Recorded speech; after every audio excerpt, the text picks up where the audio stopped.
가난하다고 사람이 안 한 건 아니잖아요. 너 같은 게 뭐라고 날 감싸주는 거야. 모두가 외면한 냄새나는 노숙자를 끝까지 지켜준 은행원. 그녀는 몰랐습니다. 자신이 손 닦아준 그 노인이 어떤 사람인지. 더러운 10원짜리 동전 하나가 그녀의 인생을 송두리째 바꿔놓을 줄은. 그 노숙자의 정체가 밝혀지는 순간 모든 것이 뒤집어집니다. 그는 대체 누구였을까요? 그리고 왜 거지 행색으로 은행에 나타난 걸까요? 사연 시작 전 구독과 좋아요를 눌러주시고 어디에서 보고 계신지 댓글로 알려주세요. 그곳에 행운이 가득하기를 바라겠습니다. 저녁 6시 서울 한남동 태성그룹 회장 저택의 거대한 식당에 정막이 흘렀습니다. 수정처럼 맑은 샹들리에 불빛이 텅 빈 식탁을 비추고 있었죠. 12명은 너끈히 앉을 수 있는 긴 원목 식탁 위로 김이 모락모락 피어오르는 음식들이 줄지어 놓여 있었습니다. 사골 곰탕, 간장게장, 갈치조림, 삼색나물. 궁중 수라상이라 해도 손색 없을 반찬들이었어요. 박만석 회장은 그 긴 식탁 맨 끝자리에 홀로 앉아 있었습니다. 73, 대한민국 재계 서열 5손가락 안에 드는 태성그룹 회장.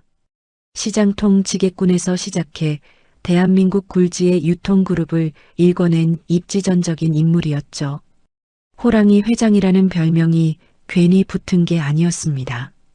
하지만 지금 이 순간 그는 그저 텅 빈 집에 홀로 남은 노인일 뿐이었어요. 은색 숟가락을 들어 올렸다가 다시 내려놓았습니다. 윤기가 흐르는 쌀밥을 한술 떠서 입에 넣었지만 모래알을 씹는 것처럼 거칠거칠하게 느껴졌어요. 최고급 2000쌀인데도 목구멍으로 넘어가질 않았습니다.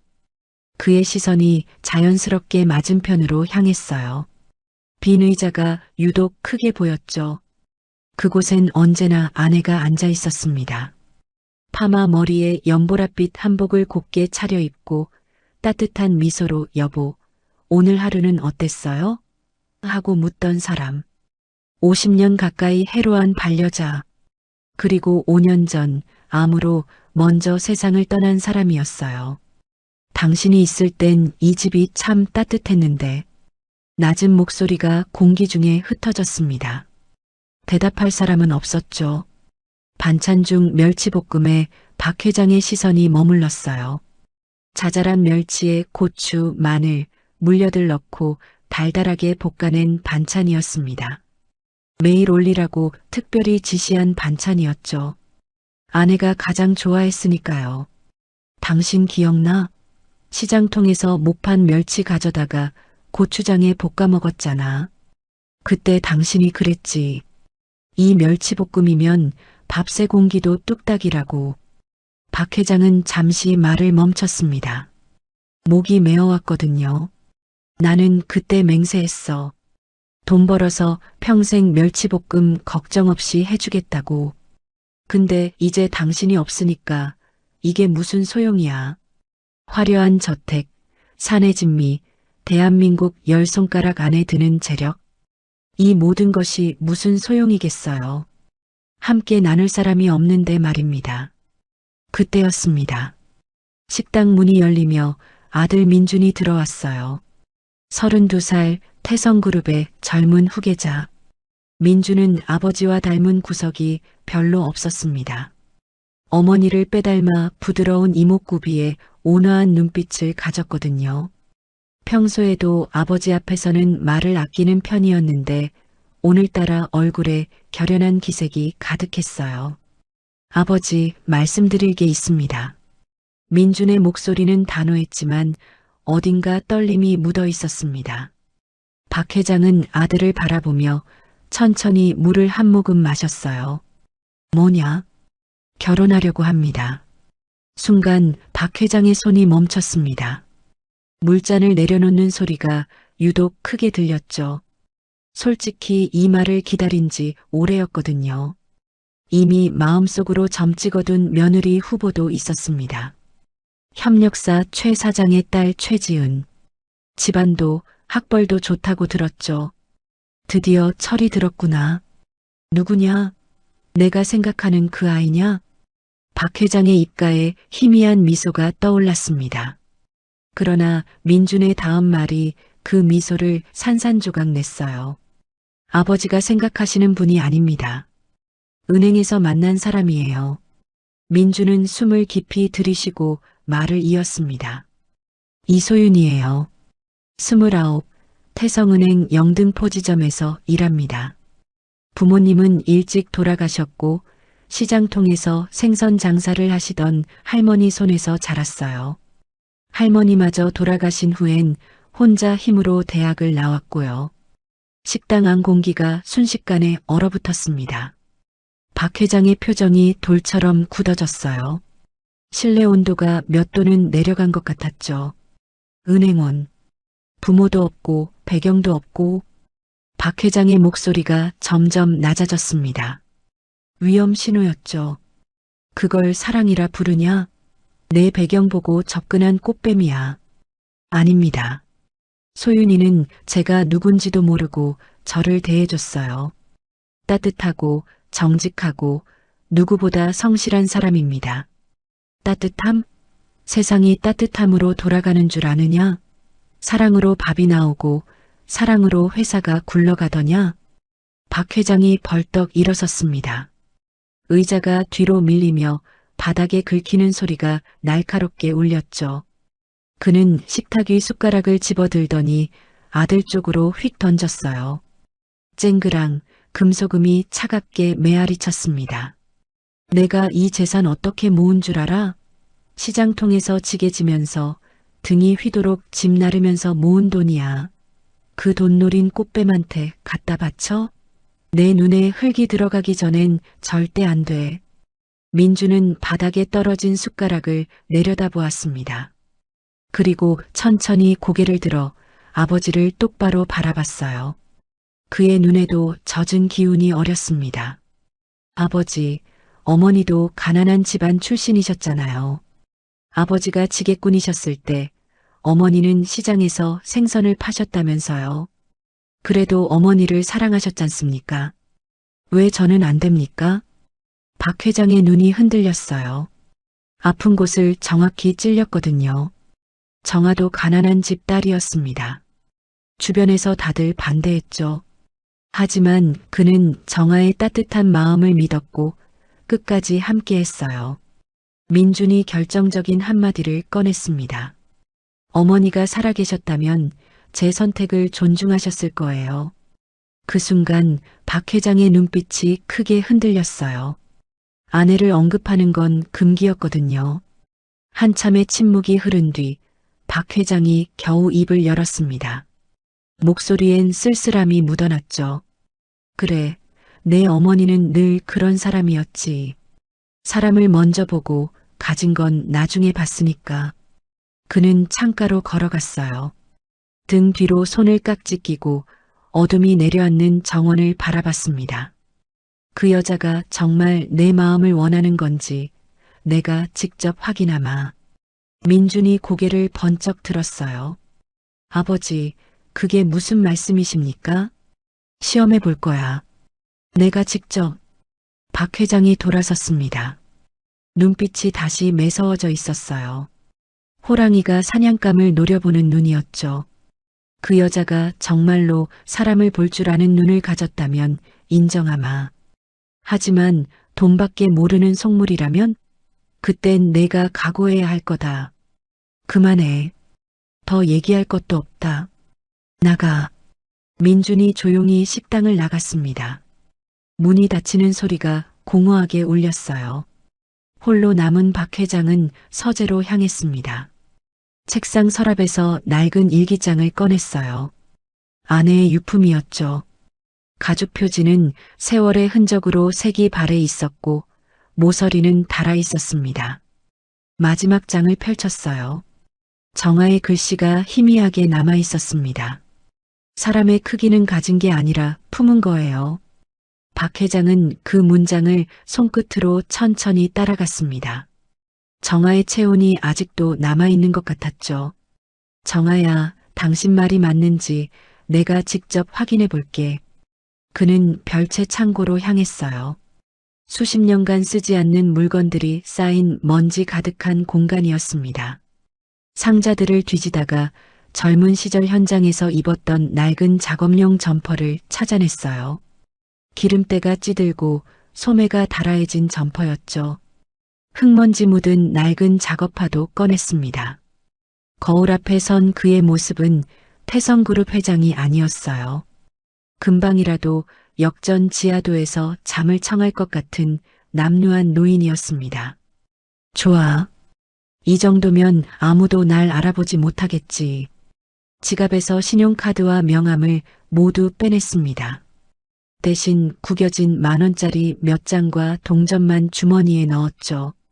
진심이면 가진 게 없어도 품이 있겠지. 그 여자가 정말 민준이가 말한 그런 사람인지 내 눈으로 확인해야겠어. 창밖으로 서울의 야경이 반짝였습니다. 하지만 그 불빛도 박 회장의 마음속 어둠을 밝히진 못했죠. 시험은 이미 시작되었습니다. 그리고 다음 날 태성은행 영등포 지점에는 박 회장보다 먼저 예상치 못한 손님들이 찾아오게 됩니다. 다음 날 오전 10시 태성은행 영등포 지점. 은행 문이 열리자마자 손님들이 하나둘 들어오기 시작했습니다. 창구 직원들은 분주하게 움직였고 대기 번호표를 뽑는 기계 소리가 규칙적으로 울렸죠. 소유는 세 번째 창구에 앉아 있었습니다. 단정하게 넘긴 머리, 깔끔한 유니폼, 그리고 누구에게나 한결같은 미소. 명찰에는 이소윤 주임이라고 적혀 있었어요. 부모님을 일찍 여의고 시장통에서 생선 장사를 하시던 할머니 손에서 자란 그녀였습니다. 할머니마저 돌아가신 후 혼자 힘으로 대학을 나오고 이 자리까지 왔죠. 가난의 서름을 뼈저리게 알기에 남루한 행색의 어르신들을 보면 돌아가신 할머니 생각에 더 챙기게 되는 사람이었어요. 그때였습니다. 은행 문이 벌컥 열리며 한 여자가 들어왔어요. 머리부터 발끝까지 명품으로 휘감은 모습이었습니다. 밍크 코트에 샤넬백, 손가락마다 반짝이는 다이아몬드 반지들. 그 뒤로 비슷한 차림의 젊은 여자가 따라왔죠. 강 여사와 그녀의 딸 최지은이었습니다. 구두 소리가 대리석 바닥에 유독 크게 울렸어요. 탁탁탁. 마치 자신의 존재를 과시하듯이요. 은행 안에 있던 사람들의 시선이 일제히 그쪽으로 쏠렸습니다. 아, 여기 책임자 누구야? 당장 나와. 강 여사의 날카로운 목소리가 은행 전체에 울려 퍼졌습니다. 조용하던 은행이 순식간에 술렁거렸죠. 직원들은 서로 눈치를 보며 어쩔 줄 몰라 했어요. 내가 누군지 알아? 나 VIP야. 최 사장 부인이라고. 이 은행에 얼마를 맡겨놨는데 이런 대접을 받아야 돼? 강 여사는 태성그룹 협력사 최 사장의 부인이었습니다. 부동산 투기로 돈을 불린 전형적인 졸부 스타일이었죠. 사람을 급으로 나누는 철저한 속물이었어요. 돈 없는 사람은 사람 취급도 안 하는 사람이었습니다. 지점장이 허겁지겁 뛰어나왔어요. 50대 초반의 남자, 이마에 땀이 송글송글 맺혀 있었습니다. 전형적인 강약약강 스타일로 본사 임원이 되는 게 인생의 목표인 사람이었죠. VIP에게는 간이라도 빼줄 듯 굴지만 부하 직원이나 가난한 고객에게는 한없이 고압적이었습니다. 아이고 사모님, 어서 오십시오. 연락을 주시지. 제가 마중을 나갔어야 하는데. 지점장은 허리가 땅에 닿을 듯 연신 굽신거렸어요. 그의 손이 공손하게 VIP 라운지 쪽을 가리켰습니다. 이쪽으로 모시겠습니다. 편하게 앉으셔서 차 한 잔 드시면서 말씀해 주세요. VIP 라운지는 일반 객장과 분리된 공간이었어요. 고급 가죽 소파와 은은한 조명, 갓 내린 커피 향기가 가득했죠. 강 여사와 지은이 소파에 깊숙이 앉았습니다. 지점장이 조심스럽게 물었어요. 오늘은 어떤 일로 방문해 주셨습니까? 강 여사가 가방에서 무언가를 꺼냈습니다. 명품 백이었어요. 매장에서 갓 나온 듯 포장도 그대로였죠. 그걸 테이블 위로 슬쩍 밀었습니다. 지점장님, 작은 성이에요. 받아두세요. 지점장의 눈이 번쩍 빛났습니다. 하지만 겉으론 당황한 척 손사래를 쳤죠. 아이고, 이런 걸 왜? 고객님께 이런 걸 받으면 안 되는데. 에이, 그냥 친한 사람끼리 주고받는 거죠 뭐. 별거 아니에요.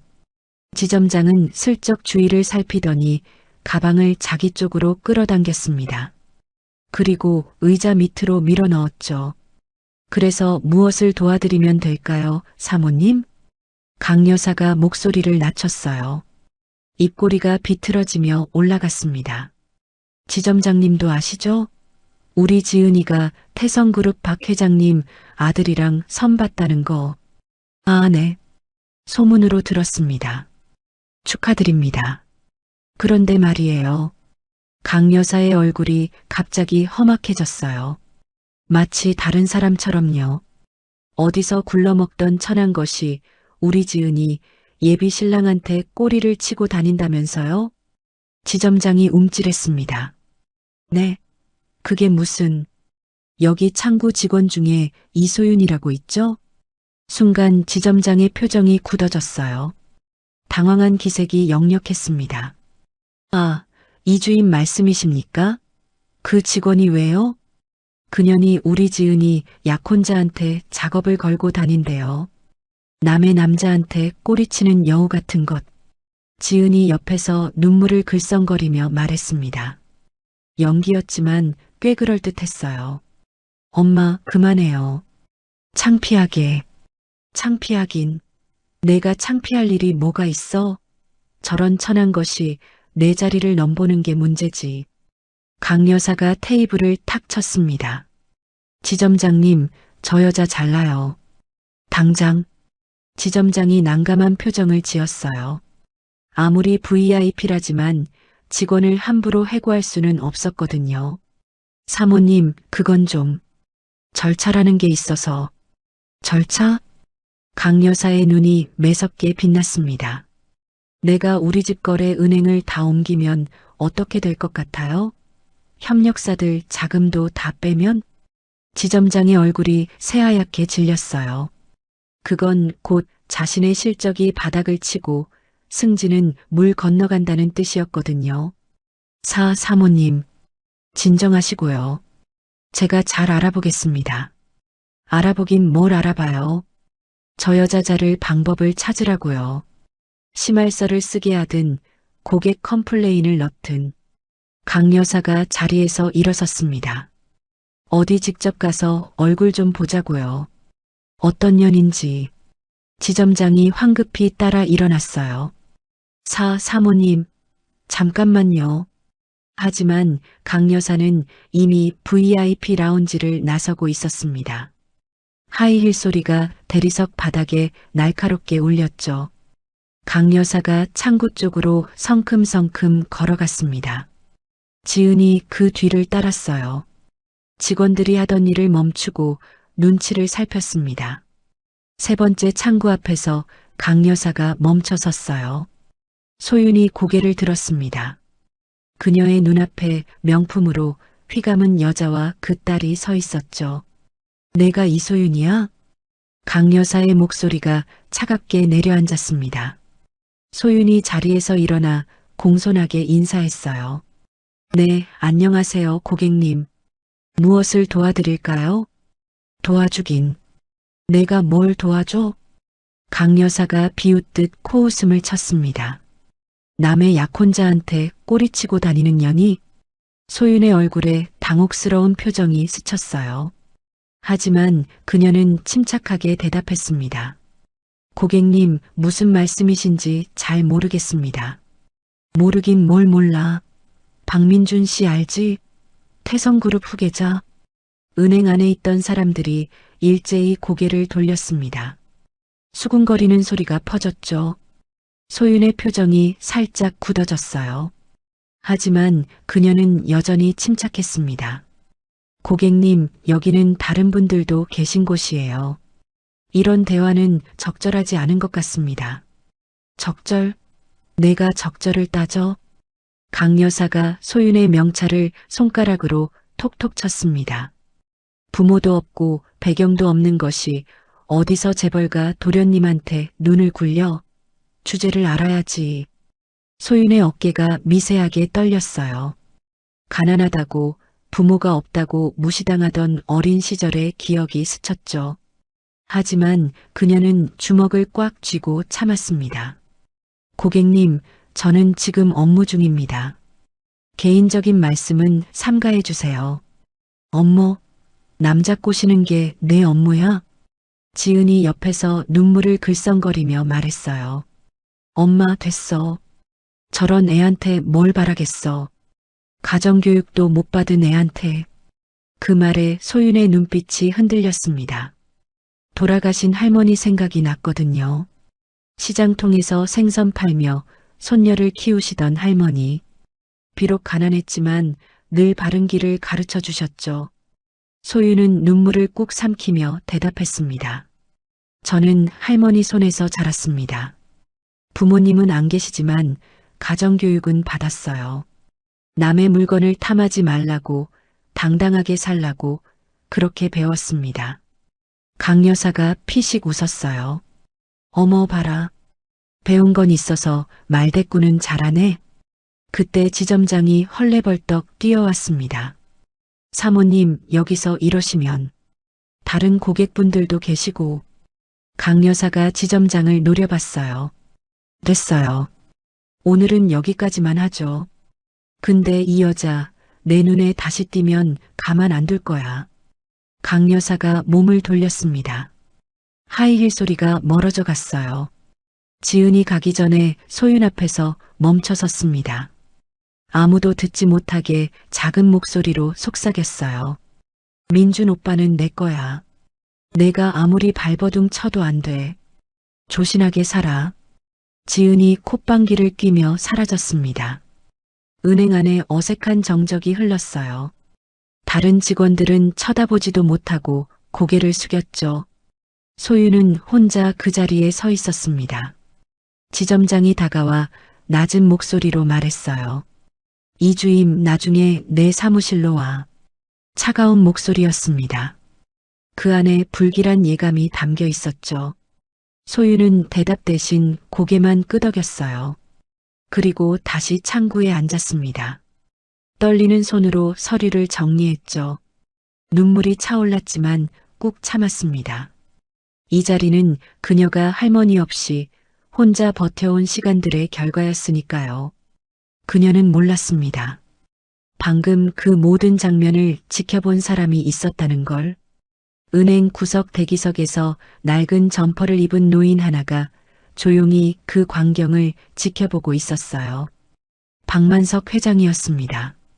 아들이 사랑하는 여자의 진짜 모습을 확인하러 온 거였죠. 그의 눈빛이 복잡하게 흔들렸습니다. 그리고 바로 그 순간 노인이 천천히 자리에서 일어났습니다. 박만석 회장은 대기석에서 천천히 몸을 일으켰습니다. 낡은 점퍼에서는 며칠 묵은 쉰내가 진동했어요. 일부러 입지 않던 옷을 꺼내 입고 막걸리까지 뿌려놓은 터였죠. 구멍난 양말에 흙 묻은 장화, 헝클어진 머리카락.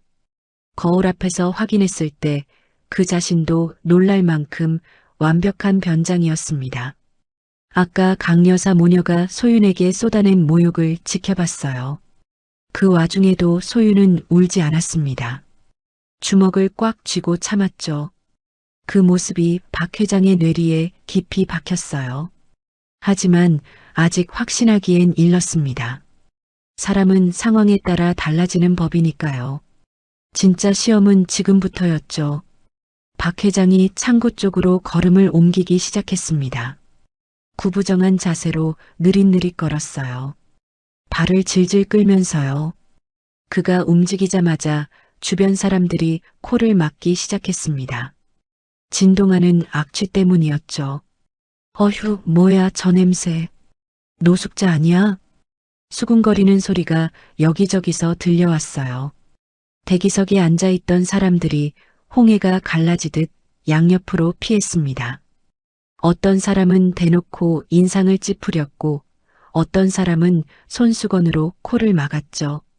경비원이 재빨리 다가왔습니다. 덩치 좋은 사내였어요. 그가 박 회장의 앞을 막아섰죠. 어르신, 여긴 곤란합니다. 나가주세요. 박 회장은 일부러 목소리를 떨리게 했어요. 노인 특유의 허약한 말투를 흉내냈습니다. 나도 손님이야. 돈 있다고. 여기 통장 만들러 왔어. 통장이요? 어르신 상태로는 좀. 경비원이 코를 막으며 한 발짝 물러섰습니다. 주변 고객들의 눈치를 보는 게 역력했죠. 다른 손님들이 불편해하세요. 다음에 다시 오시죠. 왜? 나도 손님인데 왜 못 들어가? 박 회장이 목소리를 높였습니다. 일부러 소란을 피우는 거였어요. 더 많은 사람들이 이쪽을 쳐다봤죠. 지점장이 소리를 듣고 사무실에서 나왔습니다. 상황을 파악하자마자 얼굴이 일그러졌어요. 뭐야 이게? 어디서 이런 사람이 들어온 거야? 그는 경비원에게 고함을 질렀습니다. 빨리 내보내. 당장. 저도 내보내려고 하는데 안 나가시네요. 경비원이 난감한 표정으로 대답했어요. 지점장이 성큼성큼 다가왔습니다. 박 회장을 위아래로 훑어보더니 인상을 찡그렸어요. 마치 벌레를 보는 눈이었죠. 여보세요. 여기 노숙자 쉼터 아니에요. 나가요. 나 손님이야. 돈 있다니까? 박 회장이 버럭 소리쳤습니다. 침이 튀었어요. 지점장이 질겁하며 한 발짝 물러났죠. 에휴, 더러워. 누가 소금 좀 가져와. 소금. 지점장이 손을 내저으며 소리쳤습니다. 바로 그때였어요. 지점장님, 잠깐만요. 차분한 목소리가 들려왔습니다. 소윤이었어요. 그녀가 창구에서 일어나 이쪽으로 걸어오고 있었죠. 지점장이 짜증스러운 표정으로 돌아봤습니다. 뭐야, 이주임. 내 업무나 해. 저 고객님, 제가 응대할게요. 소윤이 박 회장 앞에 섰습니다. 다른 직원들이 수군거렸어요. 저 냄새나는 노인을 왜, 미쳤나? 하는 눈빛들이었죠. 지점장이 코웃음을 쳤습니다. 내가 저 냄새 맡으면서 소유는 대답 대신 박 회장을 바라보며 부드럽게 말했어요. 어르신, 제 창구로 오세요. 제가 도와드릴게요. 박 회장은 속으로 놀랐습니다. 이 지독한 냄새에도 불구하고 소유는 미간 하나 찡그리지 않았거든요. 오히려 눈높이를 맞추기 위해 살짝 허리를 숙였죠. 따라오세요. 천천히 오셔도 돼요. 소윤이 앞장서서 걸었습니다. 박 회장이 그 뒤를 따랐어요.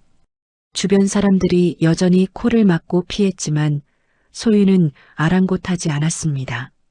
창구 앞에 도착하자 소윤이 의자를 가리켰어요. 여기 앉으세요. 다리 아프셨죠? 박 회장이 털썩 의자에 앉았습니다. 일부러 힘없는 척 어깨를 축 늘어뜨렸죠.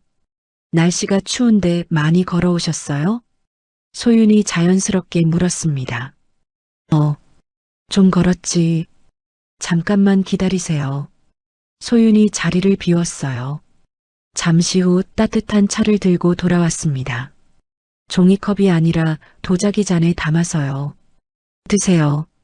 몸 좀 녹이시고요. 박 회장은 차를 받아들었습니다. 따뜻한 온기가 손바닥으로 전해졌죠. 그는 소윤의 얼굴을 슬쩍 올려다봤어요. 진심 어린 걱정이 담긴 눈빛이었습니다. 그래서 어떤 일로 오셨어요? 소윤이 물었습니다. 박 회장은 품속에서 검은 비닐봉지를 꺼냈어요. 안에서 찰랑거리는 소리가 났습니다. 이거 입금하고 싶은데. 소윤이 봉지를 받았어요. 열어보니 동전이 가득했습니다. 10원짜리, 50원짜리, 100원짜리가 뒤섞여 있었죠. 흙과 먼지가 묻어 있었고 어떤 동전에는 껌까지 붙어 있었어요. 다른 직원이 지나가다 그걸 보고 피식 웃었습니다. 저걸 어디서 주워온 거야? 소윤이 날카롭게 돌아봤어요. 그 눈빛에 직원이 슬그머니 자리를 피했죠. 소윤이 다시 박 회장을 바라보며 말했습니다. 어르신, 이 동전들 입금하시려고요? 그래, 내 전 재산이야. 받아줄 수 있어? 목소리에 불안함이 묻어났습니다. 일부러 넣은 감정이었어요. 소윤이 환하게 웃었습니다. 물론이죠. 당연히 받아들여야죠.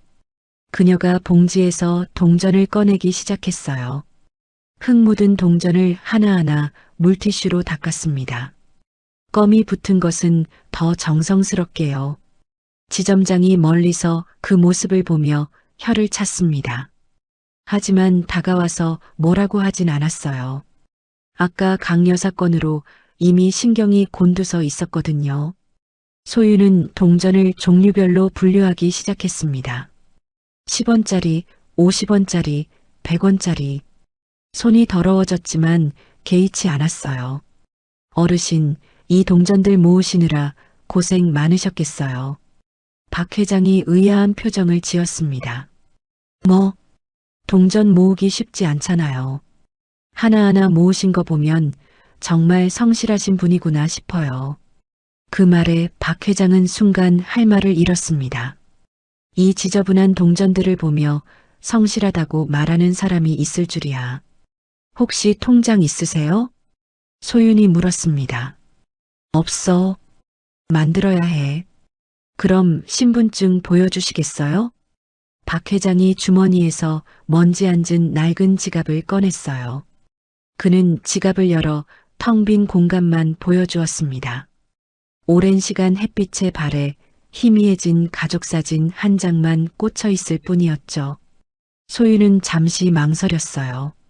그리고는 따뜻한 목소리로 물었습니다.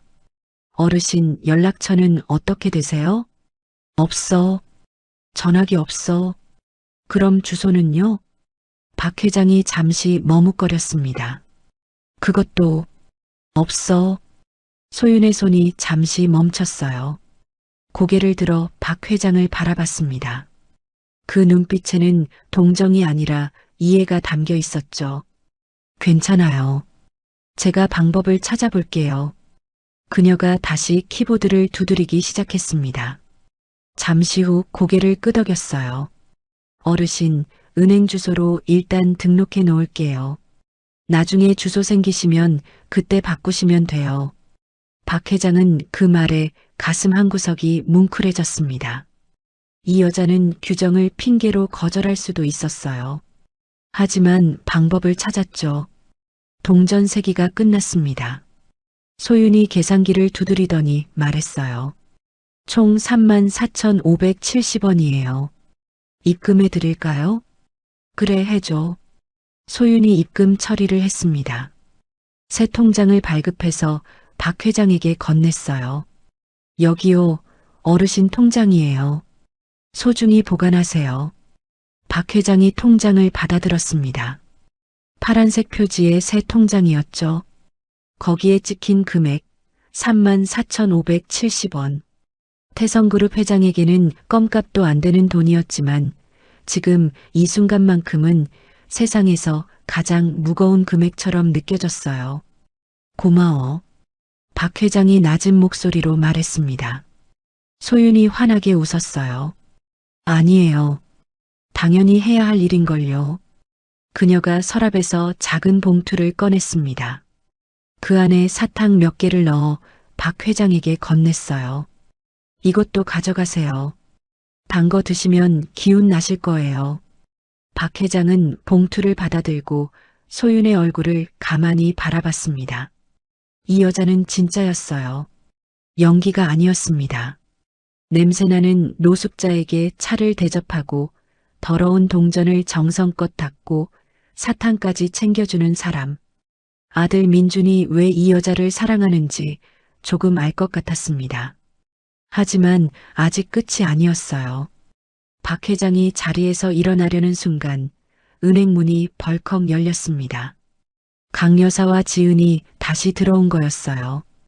강 여사의 손에는 명품 가방이 들려 있었고 얼굴에는 도끼가 가득했습니다. 아까 그년 어딨어? 아직 얘기 안 끝났어. 지점장이 허겁지겁 뛰어나왔습니다. 사모님, 왜 또 오셨어요? 강 여사가 창고 쪽을 훑어보다가 소윤을 발견했어요. 그리고 그 옆에 앉아있는 남루한 노인도요. 강 여사의 입꼬리가 비틀어지며 올라갔습니다. 어머, 저것 봐. 거지 손님이랑 붙어있네? 역시 끼리끼리 노는구나. 그녀가 성큼성큼 소윤의 창구로 다가왔습니다. 코를 막으며 인상을 찡그렸죠. 뭐야 이 냄새. 시궁창에서 굴러왔어? 박 회장이 자리에서 벌떡 일어났습니다. 뭐라고? 누가 시궁창이야? 강 여사가 피식 웃었어요. 어머, 말은 할 줄 아네? 거지 주제에. 분위기가 험악하게 흘러가고 있었습니다. 은행 안의 모든 시선이 이쪽으로 쏠렸죠. 소윤이 자리에서 일어났습니다. 그녀가 박 회장과 강 여사 사이에 섰어요. 고객님, 여기서 이러시면 안 됩니다. 뭐? 내가 나한테 짓이야? 강 여사의 눈이 매섭게 빛났습니다. 소윤은 물러서지 않았어요. 이분도 저희 은행 고객님이세요. 모욕하시면 안 됩니다. 강 여사가 어이없다는 듯 웃었습니다. 고객? 저런 거지가 고객이야? 웃기지 마. 박 회장이 주먹을 불끈 쥐었습니다. 70평생 이런 모욕을 당해본 적이 없었거든요. 하지만 참았어요. 지금은 시험 중이니까요. 소윤이 차분하지만 단호한 목소리로 말했습니다. 가난하다고 사람이 아닌 건 아니에요. 이분도 소중한 분이세요. 그 말에 강 여사의 얼굴이 불그락푸르락 변했습니다. 지은이 옆에서 엄마의 팔을 잡았어요. 엄마 가자. 저런 애랑 말 섞으면 경만 떨어져. 강 여사가 코웃음을 치며 돌아섰습니다. 그래, 가자. 어차피 전현 잘릴 거니까. 두고 봐. 하이힐 소리가 멀어져 갔어요. 은행 안에 다시 어색한 정적이 흘렀습니다. 박 회장이 소윤을 바라봤습니다. 그녀는 방금 자신을 위해 VIP 고객에게 맞섰어요. 해고될 수도 있는 위험을 감수하면서요. 왜 나를 감싸는 거야? 나 같은 사람을. 박 회장이 물었습니다. 소윤이 잠시 침묵했어요. 그리고 조용히 대답했습니다. 저도 어릴 때 가난했거든요. 냄새난다고 더럽다고 무시당했어요. 그때 얼마나 서러웠는지 아직도 기억나요. 그녀의 눈가가 살짝 붉어졌습니다. 어르신도 누군가의 가족이시잖아요. 누군가의 아버지이실 수도 있고 할아버지이실 수도 있고 그런 분을 어떻게 모른 척해요. 박 회장은 말을 잃었습니다. 심장이 쿵하고 내려앉는 것 같았어요. 누군가의 아버지. 그래, 자신은 아들의 아버지였습니다. 그리고 지금 그 아들이 사랑하는 여자 앞에 서 있었죠. 고마워. 박 회장이 낮은 목소리로 말했습니다. 이번에는 연기가 아니었어요. 소윤이 다시 환하게 웃었습니다. 아니에요. 또 오세요. 언제든지 도와드릴게요. 박 회장이 통장과 사탕 봉투를 들고 천천히 은행을 나섰습니다. 문을 나서기 전에 한 번 뒤를 돌아봤어요. 소윤은 이미 다음 고객을 응대하고 있었습니다. 여전히 밝은 미소로요. 마치 방금 전의 일이 특별한 일이 아니라는 듯이 박 회장의 입가에 희미한 미소가 떠올랐습니다. 정아, 당신이 말한 사람의 품이 이런 거였구나. 하지만 시험은 아직 끝나지 않았어요. 박 회장은 다음 계획을 머릿속으로 그리며 은행을 빠져나왔습니다. 이번에는 더 어려운 상황을 만들어 볼 생각이었죠. 과연 소유는 어떤 상황에서도 흔들리지 않을까요? 그리고 바로 며칠 뒤 은행에는 더 큰 소동이 벌어지게 됩니다. 며칠 후 박만석 회장은 다시 태성은행 영등포 지점을 찾았습니다. 이번에는 지난번보다 더 초라한 모습이었어요. 낡은 점퍼는 그대로였지만 얼굴에는 며칠은 씻지 않은 듯한 때가 끼어 있었고 머리는 더욱 헝클어져 있었습니다. 손에는 찢어진 검은 비닐봉지가 들려 있었죠. 안에서 찰그랑거리는 소리가 났어요. 은행 안으로 들어서자 여러 시선이 그에게 쏠렸습니다. 대부분은 불쾌한 표정이었죠. 누군가는 대놓고 코를 막았고 또 누군가는 자리를 피했어요. 경비원이 다가왔습니다. 표정이 딱딱했죠. 어르신, 또 오셨습니까? 오늘은 무슨 일로? 돈 입금하러 왔어. 박 회장이 퉁명스럽게 대답했습니다. 경비원이 의심스러운 눈초리로 그를 훑어봤어요. 그때 지점장이 사무실에서 나왔습니다. 박 회장을 보자마자 얼굴이 일그러졌죠. 아니, 저 사람 또 왔어? 지난번에도 난리치더니. 지점장이 성큼성큼 다가왔습니다. 손을 내저으며 쫓아내려 했어요. 여보세요. 여기 자주 오시면 곤란해요. 다른 손님들 불편해하잖아요. 박 회장이 버럭 소리쳤습니다. 나도 손님이야. 돈 있다니까? 그러더니 품속에서 검은 비닐봉지를 꺼냈어요.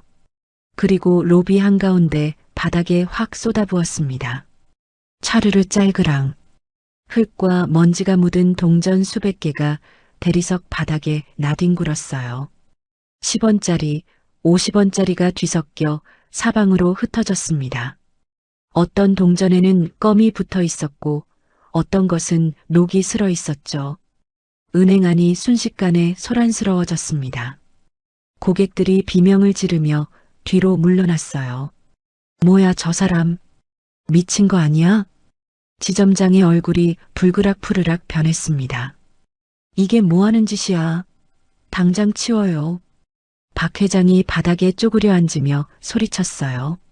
내 전 재산이야. 입금해줘. 왜 안 받아주는 거야? 일부러 떼를 쓰는 거였습니다. 직원들이 어떻게 반응하는지, 특히 소윤이 어떻게 하는지 보려고요. 지점장이 경비원에게 소리쳤습니다. 뭐해?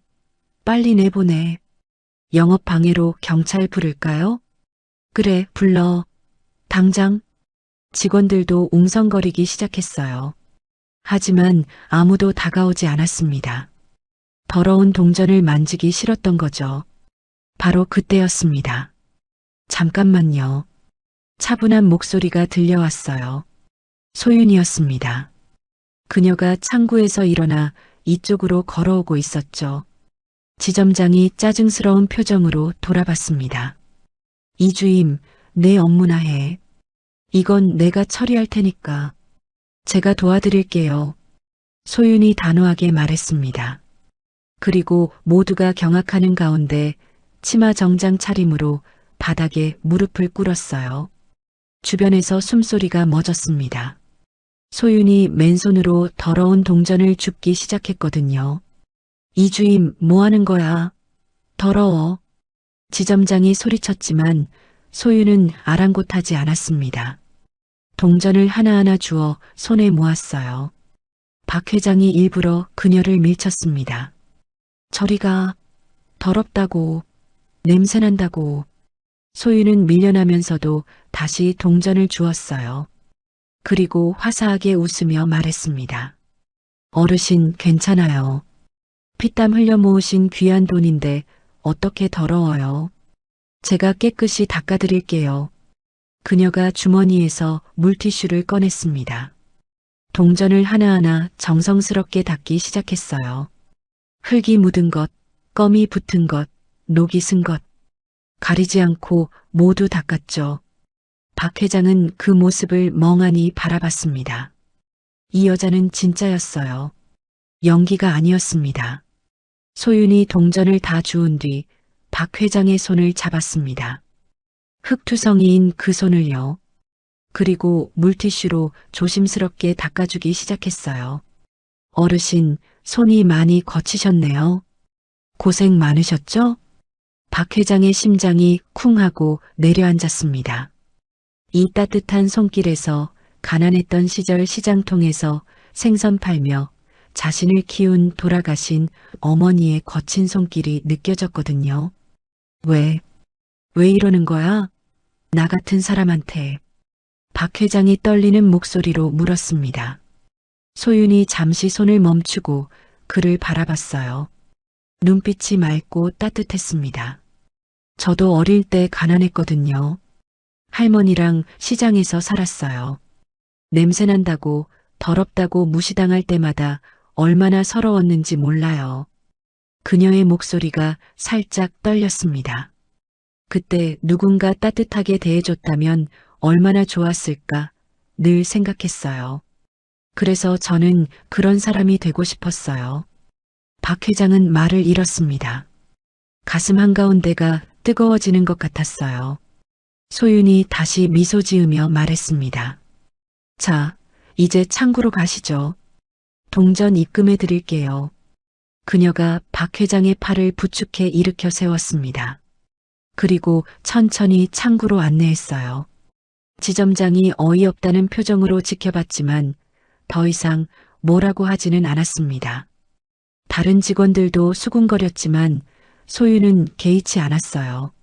창구에 앉은 소윤이 동전을 세기 시작했습니다. 하나하나 정성스럽게요.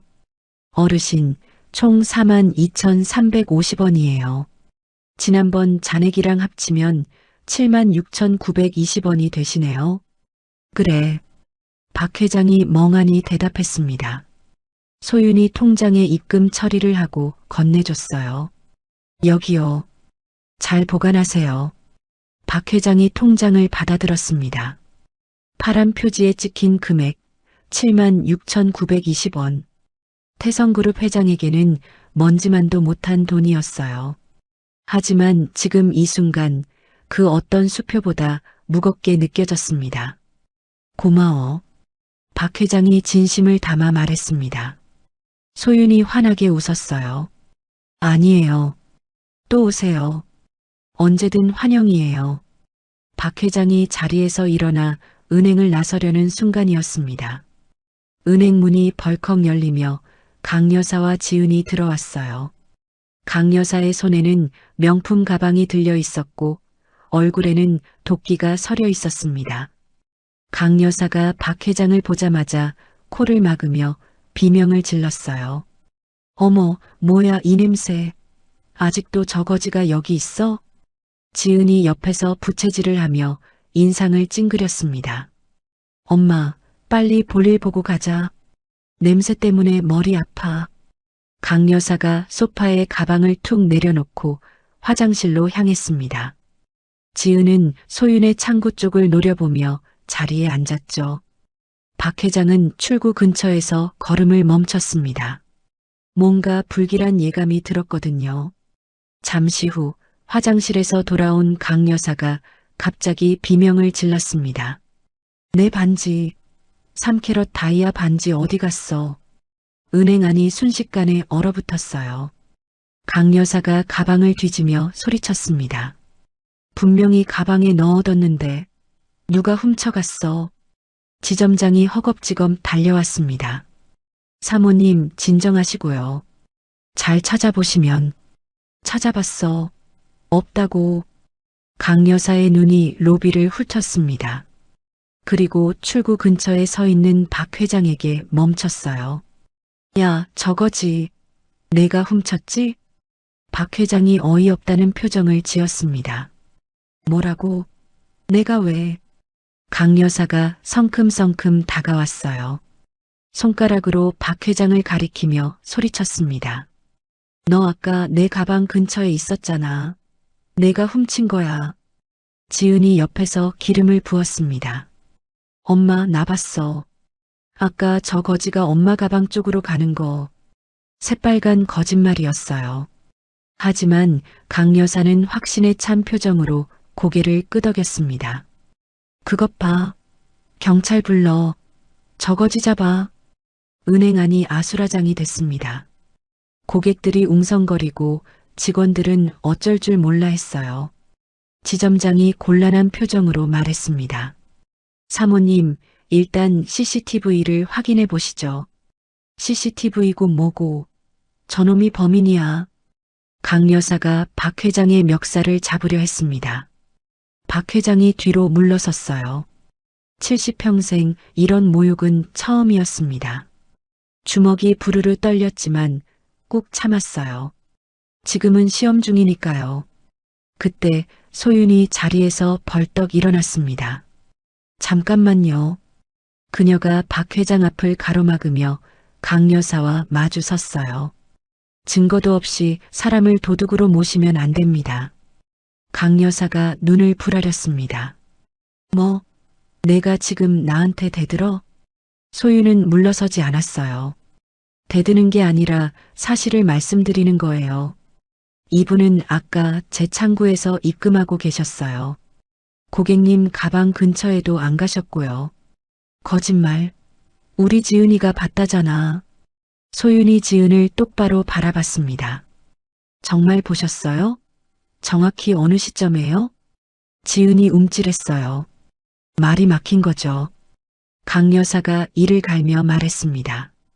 좋아. 그럼 저거지 몸수색해. 반지 나오면 어쩔 거야. 분위기가 험악하게 흘러가고 있었습니다. 지점장도 강 여사 편을 들 것 같은 눈치였어요. 박 회장은 소윤의 뒷모습을 바라봤습니다. 이 여자는 자신을 위해 VIP 고객에게 맞서고 있었어요.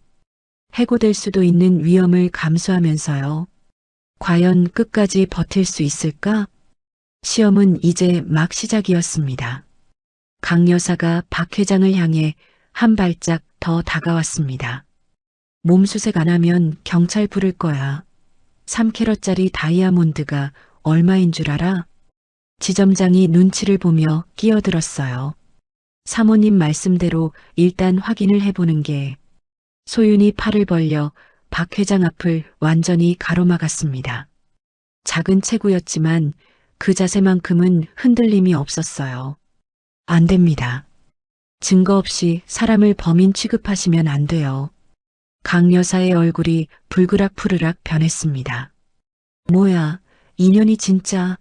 아까부터 왜 저거지만 감싸고 돌아? 지은이 옆에서 독을 품은 목소리로 말했어요. 엄마, 혹시 저 둘이 한패 아닐까? 눈짓 교환하는 거 내가 봤어.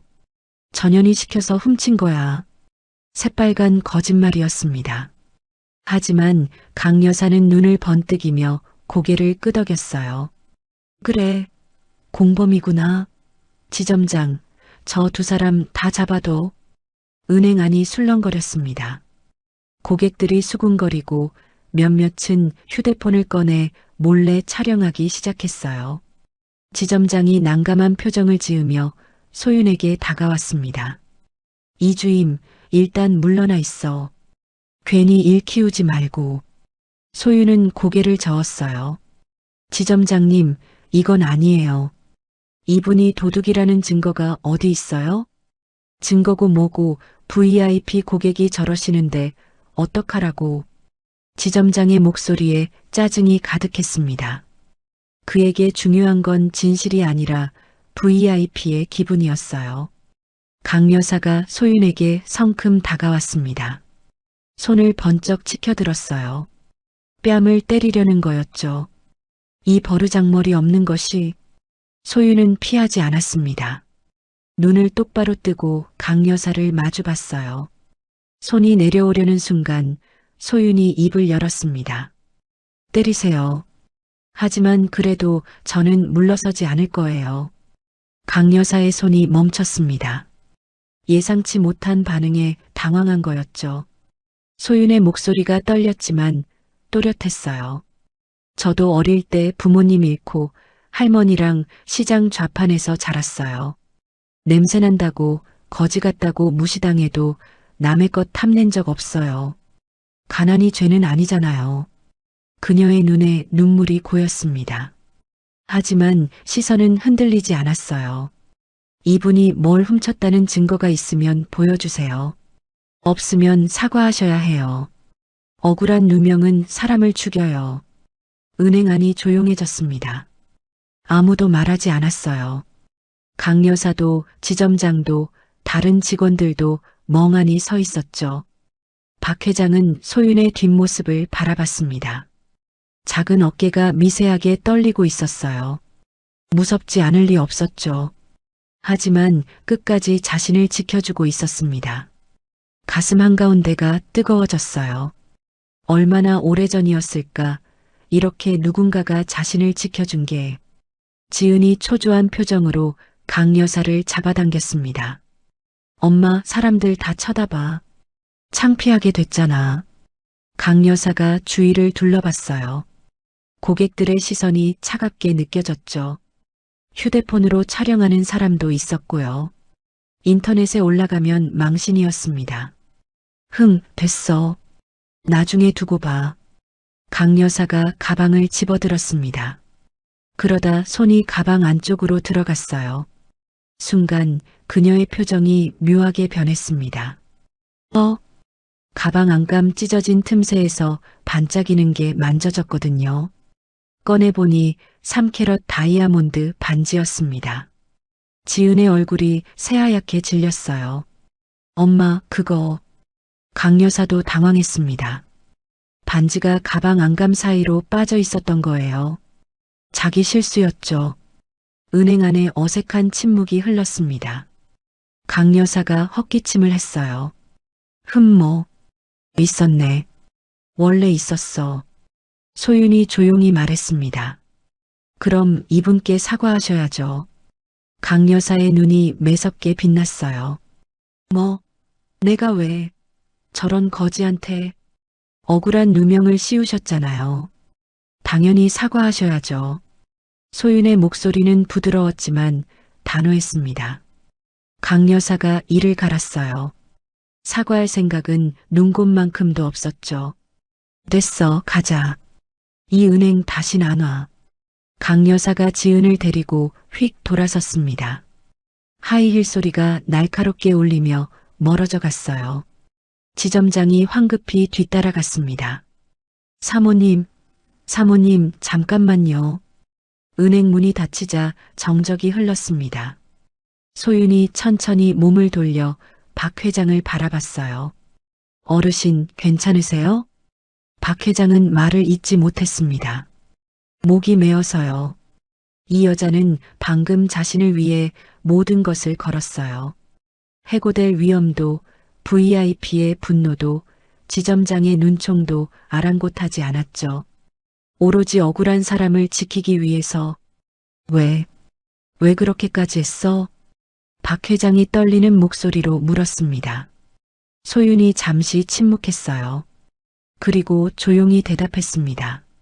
어르신도 누군가의 가족이시잖아요. 누군가의 아버지, 누군가의 할아버지. 그런 분이 억울하게 도둑 취급받으시는 걸 어떻게 보고만 있어요? 그녀의 눈가가 붉어졌습니다. 저희 할머니도 그랬거든요. 시장에서 장사하시다가 도둑 누명 쓰신 적 있어요. 아무도 편 안 들어줬어요. 그때 할머니가 얼마나 우셨는지. 소윤이 고개를 숙였어요. 그래서 저는 그런 사람이 되고 싶지 않았어요.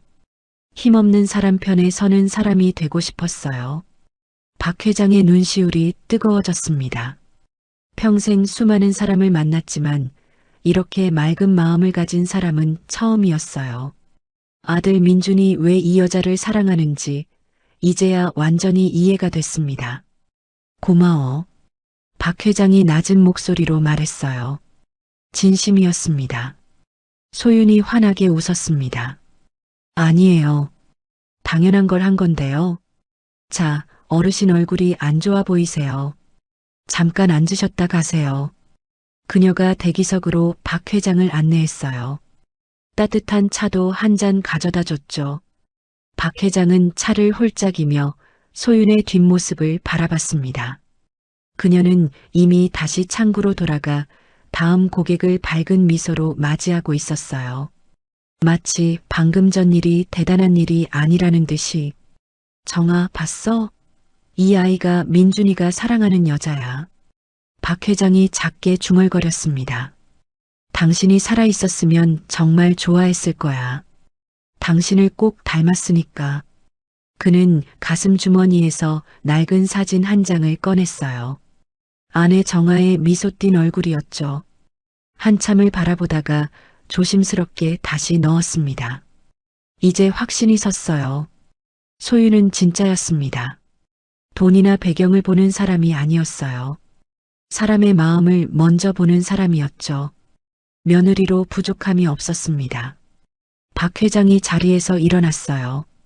은행을 나서기 전 소윤의 창구 쪽을 한 번 더 돌아봤습니다. 그녀는 여전히 고객에게 친절하게 설명하고 있었어요. 이제 끝내야겠구나. 박 회장이 작게 중얼거리며 은행을 빠져나왔습니다. 햇살이 따뜻하게 내리쬐고 있었어요. 바람도 포근했죠. 마치 오랫동안 얼어붙었던 마음이 녹아내리는 것 같았습니다. 며칠 후 모든 진실을 밝힐 때가 됐습니다. 그리고 그날 태성은행 영등포 지점에는 상상도 못할 손님이 찾아오게 됩니다. 며칠이 지났습니다. 강 여사는 그날 이후로도 분이 풀리지 않았어요. 거지 같은 노인에게 망신을 당하고 그걸 감싼 은행원에게 대들었다가 되레 쪽팔린 꼴이 됐으니까요.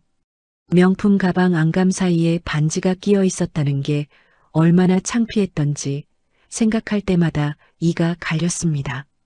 게다가 소윤이라는 그 여자가 자기 딸 지은의 예비 신랑한테 꼬리를 친다는 사실도 잊을 수 없었어요.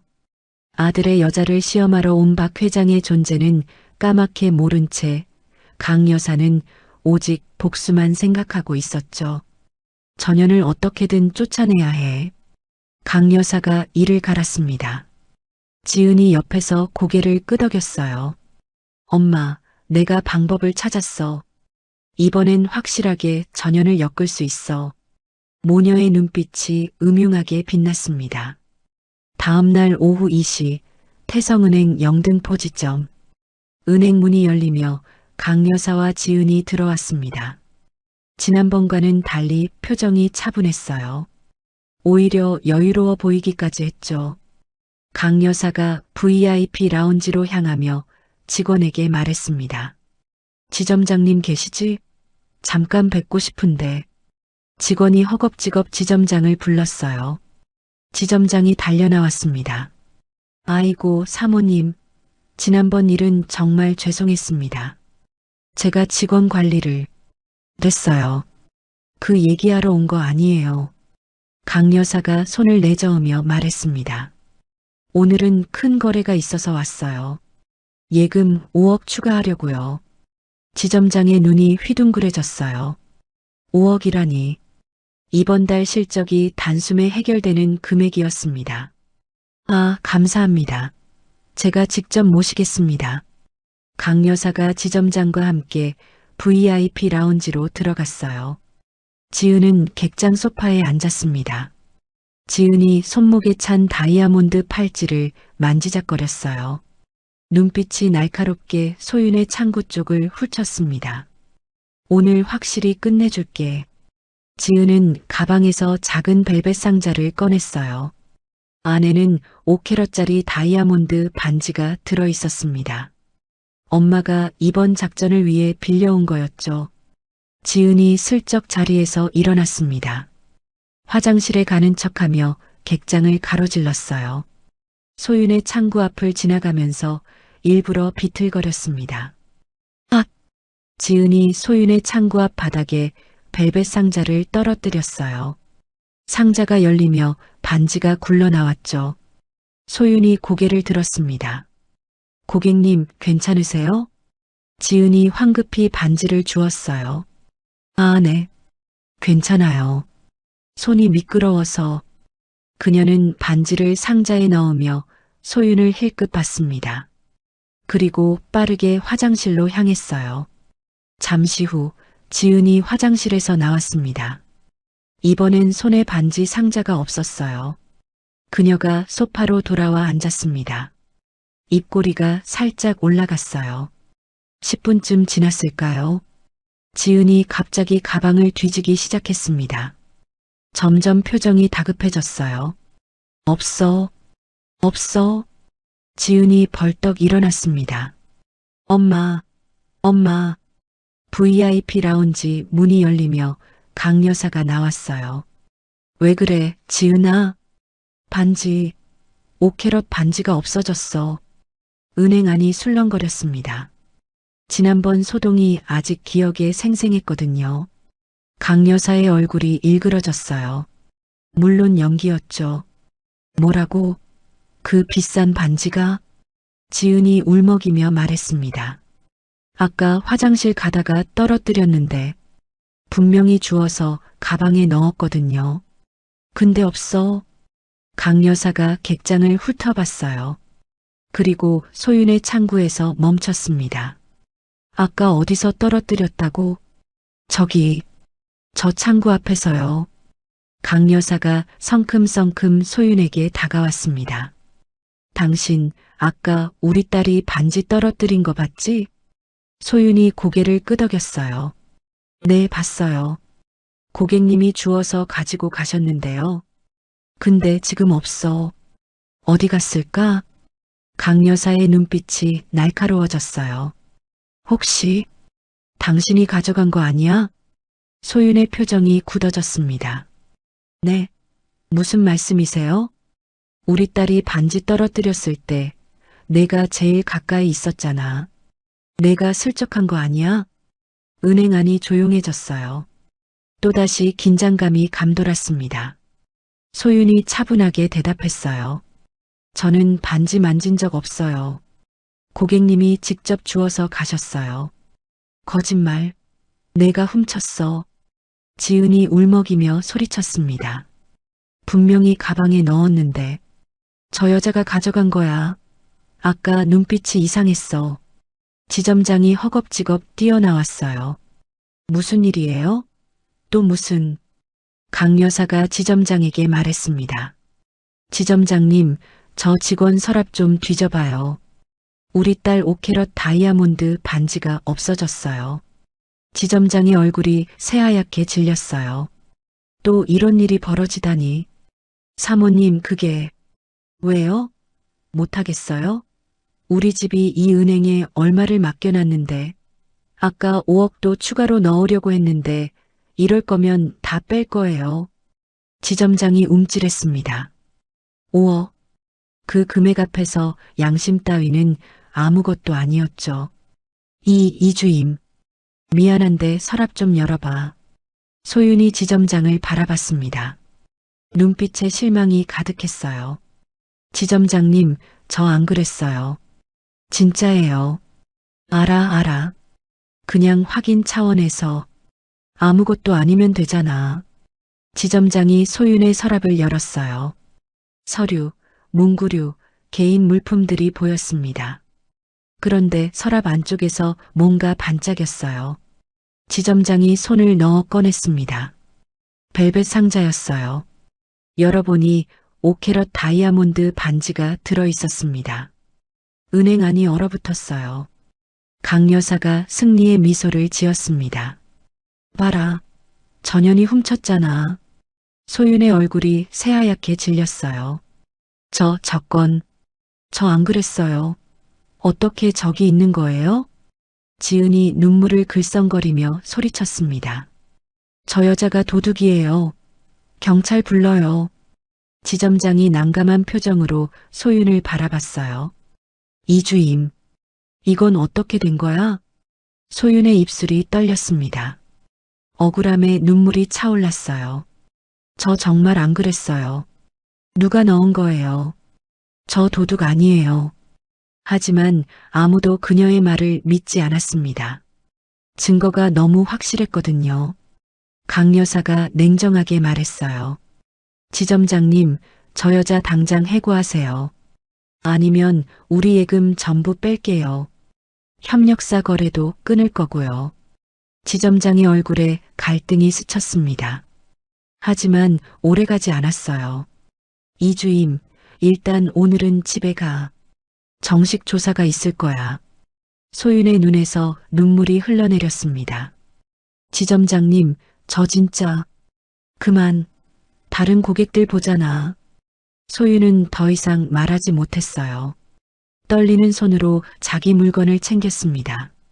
직원들은 쳐다보지도 못하고 고개를 숙였어요. 그녀가 은행 문을 나서는 순간 강 여사의 차가운 목소리가 들려왔습니다. 도둑년은 저렇게 쫓겨나는 거야. 주제를 알았어야지. 문이 닫혔습니다. 소윤은 은행 밖 계단에 주저앉았어요. 무릎을 끌어안고 소리 없이 울었습니다. 억울했어요. 분했어요. 하지만 어떻게 증명할 방법이 없었죠. 할머니가 살아계셨다면 뭐라고 하셨을까? 우리 소윤이는 정직한 아이야. 진실은 언젠가 밝혀진다. 할머니의 목소리가 귓가에 맴돌았습니다. 소윤은 눈물을 닦고 천천히 일어섰어요. 비틀거리는 발걸음으로 집을 향해 걸었습니다. 그녀는 몰랐어요. 아까 그 모든 장면을 지켜본 사람이 있었다는 걸. 은행 건너편 카페에서 낡은 점퍼를 벗고 정장으로 갈아입은 박만석 회장이 창밖을 응시하고 있었습니다. 그의 눈빛이 차갑게 빛났어요. 감히. 낮은 목소리가 새어나왔습니다. 내 며느리한테. 주먹이 불끈 쥐어졌어요. 이제 더 이상 지켜만 보고 있을 수 없었습니다. 그날 밤 소윤은 좁은 원룸에서 잠을 이루지 못했습니다. 천장을 바라보며 누워 있었지만 머릿속은 복잡하게 엉켜 있었어요. 아침에 일어나서 은행에 출근하던 그 평범한 일상이 단 하루 만에 무너져 내렸죠. 서랍에서 나온 반지. 그걸 본 순간 세상이 멈춘 것 같았어요. 분명히 자기는 만진 적도 없는 물건이었습니다. 그런데 어떻게 자기 서랍에 있었던 걸까요? 누가 넣은 거였어요. 틀림없었습니다. 지은이 화장실 가기 전에 창구 앞에서 비틀거렸던 장면이 떠올랐어요. 그때 뭔가 수상했었죠. 하지만 증거가 없었습니다. 휴대폰이 울렸어요. 민준이었습니다. 소윤은 잠시 망설이다가 전화를 받았어요. 여보세요. 소윤 씨, 괜찮아요? 무슨 일 있어요? 연락이 안 돼서. 민준의 목소리에 걱정이 가득했습니다. 소윤은 입술을 깨물었어요. 말해야 할까, 말아야 할까? 민준에게 짐이 되고 싶지 않았습니다. 아니에요, 괜찮아요.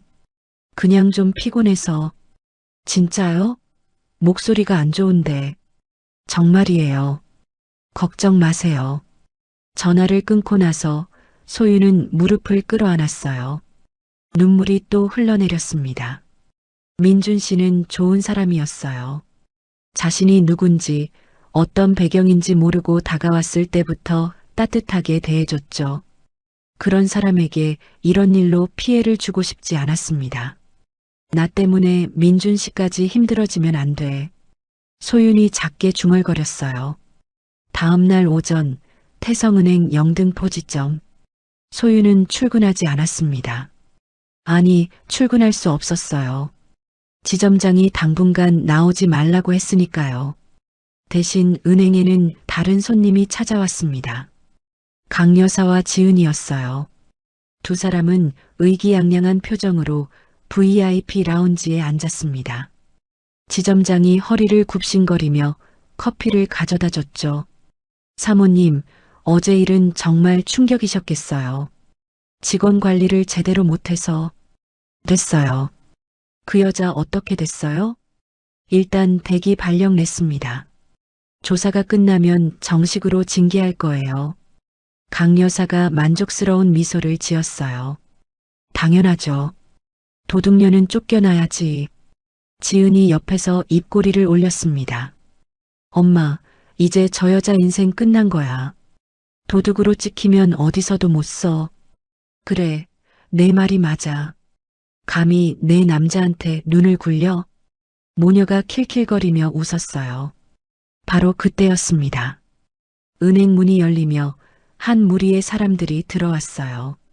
검은 정장을 입은 사내들이 앞장섰고 그 뒤로 누군가 걸어오고 있었습니다. 지점장이 고개를 돌렸어요. 그리고 그 자리에서 얼어붙었습니다. 낯익은 얼굴이었어요. 아니, 낯익는 정도가 아니었죠. 대한민국 재계에서 모르는 사람이 없는 얼굴이었습니다.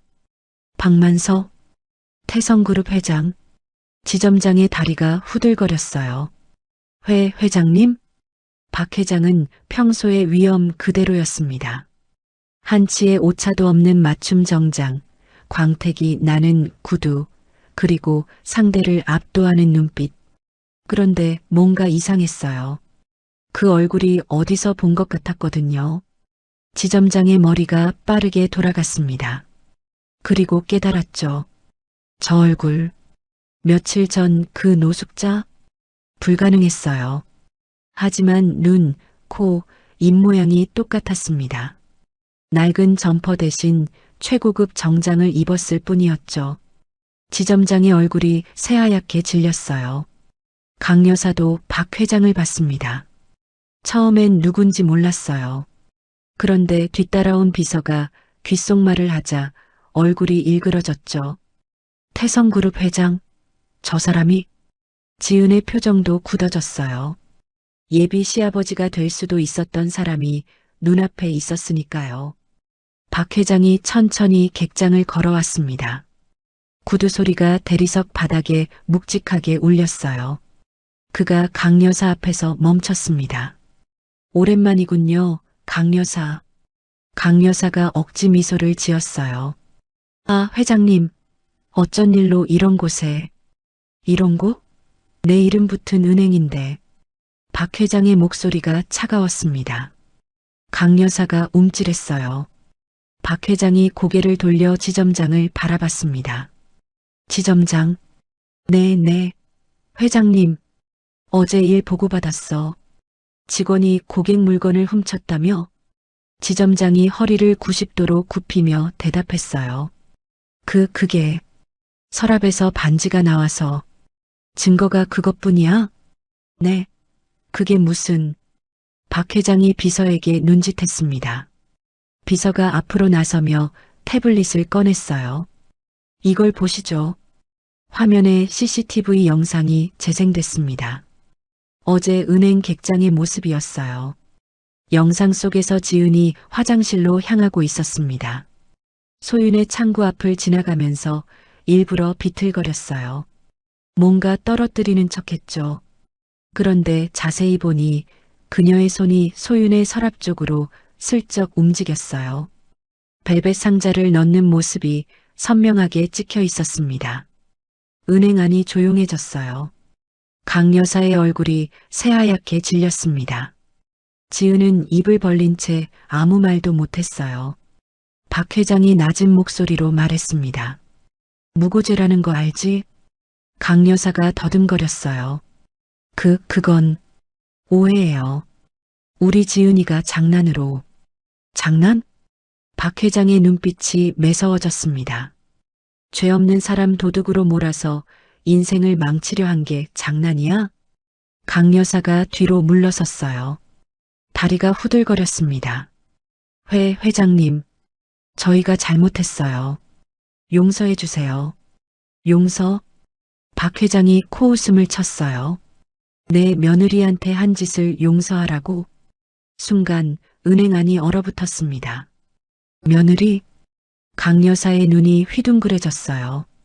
지은도 멍한 표정이었죠. 지점장은 입을 벌린 채 아무 말도 못했습니다. 박 회장이 천천히 말을 이었어요. 이소윤은 내 아들이 선택한 여자야. 곧 내 며느리가 될 사람이지. 강 여사의 무릎이 꺾였습니다. 그 자리에 털썩 주저앉았어요. 회장님, 저희가 정말 몰랐어요. 제발. 지은도 덩달아 무릎을 꿇었습니다. 죄송해요. 정말 죄송해요. 박 회장은 차갑게 내려다봤어요. 늦었어. 당신 남편 회사, 우리 태성그룹이랑 거래 끊어. 오늘부로. 강 여사의 얼굴이 새파랗게 질렸습니다. 그러시면 안 돼요. 저희 회사가 망해요. 그건 내 알 바 아니야. 박 회장이 돌아섰습니다. 그리고 지점장. 네. 당신도 해고야.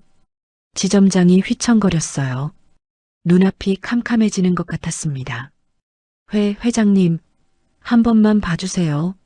제발. 박 회장은 대답하지 않았어요. 그대로 은행을 나서려 했습니다. 그때 은행 문이 열렸어요. 소윤이 서 있었습니다. 그녀는 박 회장을 보자마자 얼어붙었어요. 며칠 전 그 노숙자 어르신과 눈앞에 위험 있는 노신사가 겹쳐 보였거든요. 어르신? 소윤의 목소리가 떨렸습니다. 박 회장이 천천히 돌아섰어요. 그의 입가에 희미한 미소가 떠올랐습니다. 이제 어르신이 아니라 아버님이라고 불러야지. 소윤의 눈에서 눈물이 흘러내렸어요. 소윤은 그 자리에서 얼어붙었습니다. 눈앞에 서 있는 노신사의 얼굴을 멍하니 바라봤어요. 며칠 전 냄새나는 낡은 점퍼를 입고 동전을 쏟아냈던 그 어르신. 자신이 맨손으로 동전을 주워드리고 물티슈로 손을 닦아드렸던 그분이 지금 최고급 정장을 입고 위험 있게 서 있었습니다. 어르신이 태성그룹 회장님이셨어요? 소윤의 목소리가 떨렸어요. 박 회장이 천천히 고개를 끄덕였습니다. 미안하다 아가. 널 시험했어. 그 말에 소윤의 눈에서 눈물이 주르륵 흘러내렸어요. 무슨 말인지 이해하기까지 시간이 걸렸습니다. 시험이라고요? 그 며칠간의 일들이 주마등처럼 스쳐 지나갔어요. 냄새나는 노숙자를 맞이한 첫날, 바닥에 쏟아진 동전을 주었던 날, 강 여사에게 맞서던 날, 그 모든 순간들이 시험이었던 거죠. 왜 저를? 소윤이 겨우 물었습니다. 박 회장이 한 걸음 다가왔어요. 내 아들이 사랑한다는 여자가 어떤 사람인지 알고 싶었어. 돈을 보는 사람인지, 사람을 보는 사람인지. 그의 목소리가 부드러워졌습니다. 당신은 진짜였어. 냄새나는 노인에게 차를 대접하고 더러운 동전을 맨손으로 주었지. 아무런 데가 없이 말이야. 소윤은 말을 잇지 못했어요. 눈물만 계속 흘러내렸습니다. 박 회장이 품에서 손수건을 꺼내 소윤에게 건넸어요. 울지 마라. 이제 다 끝났어. 바로 그때 바닥에 주저앉아 있던 강 여사가 비명을 질렀습니다. 회장님, 제발요. 저희가 잘못했어요. 한 번만 봐주세요. 지은도 울먹이며 매달렸어요. 죄송해요. 정말 죄송해요. 다시는 안 그럴게요. 박 회장이 차갑게 돌아봤습니다. 지금 와서 빌어봤자 소용없어. 당신들이 저 아이한테 무슨 짓을 했는지 잊었어? 강 여사의 얼굴이 새파랗게 질렸어요. 그건 오해가 있었어요. 오해? 박 회장의 목소리가 낮아졌습니다. 더 무섭게 느껴졌죠. 죄 없는 사람 도둑으로 몰아서 인생을 망치려 한 게 오해야? CCTV에 다 찍혔어. 당신 딸이 반지를 소윤이 서랍에 넣는 장면까지. 강 여사가 입을 벌렸다 닫았어요. 더 이상 변명할 말이 없었습니다. 박 회장이 비서에게 눈짓했어요. 변호사한테 연락해. 무고죄로 고소할 거야. 강 여사가 비명을 질렀습니다. 안 돼요. 제발. 무고죄면 감옥 가는 거잖아요. 그래, 맞아. 그러니까 각오해. 박 회장이 냉정하게 말했어요. 지은이 소윤에게 기어왔습니다. 무릎을 꿇고 두 손을 모았어요. 언니, 아니 소윤 씨. 제발 용서해줘요. 제가 잘못했어요. 질투심에 눈이 멀었어요. 소윤은 그런 지은을 내려다봤습니다. 며칠 전만 해도 자신을 천한 것이라고 무시하던 사람이었어요. 가정교육도 못 받았다고 주제를 알라고 조롱하던 사람이었죠. 그런데 지금은 바닥에 엎드려 용서를 빌고 있었습니다. 소윤의 마음이 복잡해졌어요. 솔직히 원망스러웠습니다. 억울하고 분했죠. 자신이 무슨 잘못을 했다고 도둑으로 몰렸던 건지 그 수치심과 절망감은 쉽게 잊히지 않을 거예요. 하지만 동시에 바닥에 엎드린 지은의 모습이 측은하게 느껴지기도 했어요. 소윤이 천천히 입을 열었습니다. 저는 용서할 수 있어요. 강 여사와 지은이 고개를 번쩍 들었어요. 정말요? 진짜로요?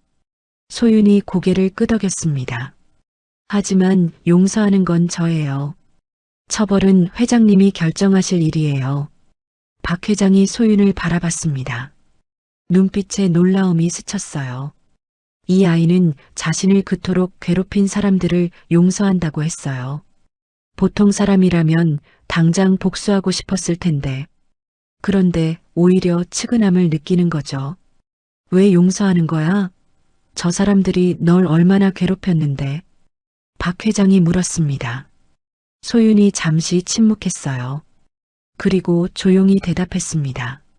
할머니가 그러셨어요. 미움을 품으면 내 마음만 썩는다고.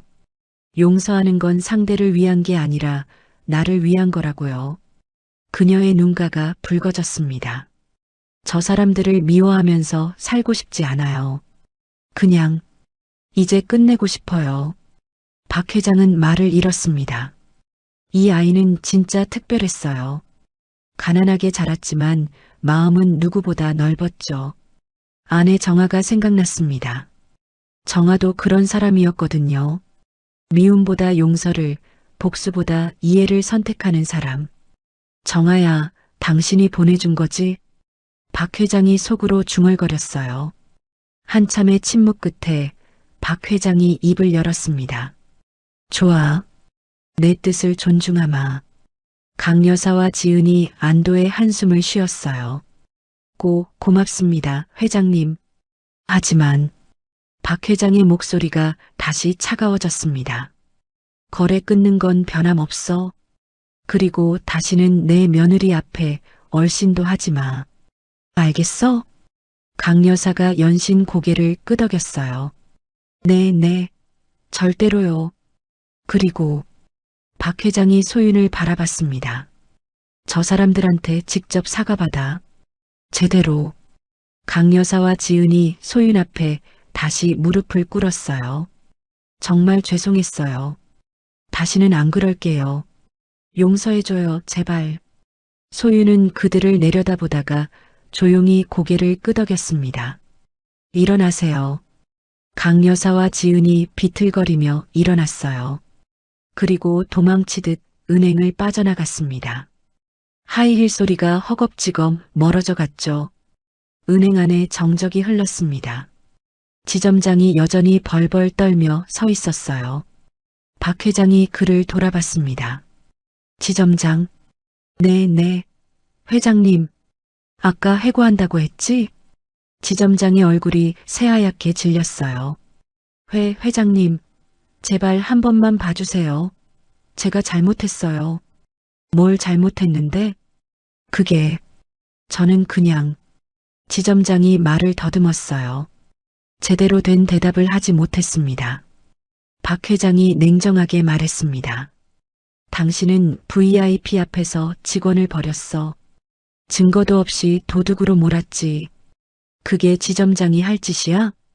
지점장이 고개를 푹 숙였어요. 죄송합니다. 미안하다고 다 되는 게 아니야. 당신 때문에 한 사람이 얼마나 상처받았는지 알아? 박 회장의 목소리가 높아졌습니다. 당신 같은 사람이 위에 있으면 아래 직원들이 다 썩어. 오늘부로 보직 해임이야. 지점장이 무릎을 꿇었어요. 회장님, 제발요. 하지만 박 회장은 더 이상 쳐다보지도 않았습니다. 그가 소윤에게 다가왔어요. 부드러운 표정으로 물었습니다. 많이 힘들었지?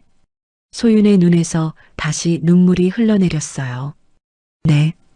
정말 힘들었어요. 박 회장이 품에서 작은 상자를 꺼냈습니다. 열어보니 반짝이는 진주 목걸이가 들어 있었어요. 이건 내 아내가 쓰던 거야. 이제 너한테 주고 싶구나. 소윤이 눈을 동그랗게 떴어요. 이런 귀한 걸 제가 어떻게 해. 내 며느리니까 당연한 거야. 박 회장이 따뜻하게 웃었습니다. 우리 정아가 살아있었으면 널 정말 좋아했을 거야. 너무 닮았거든.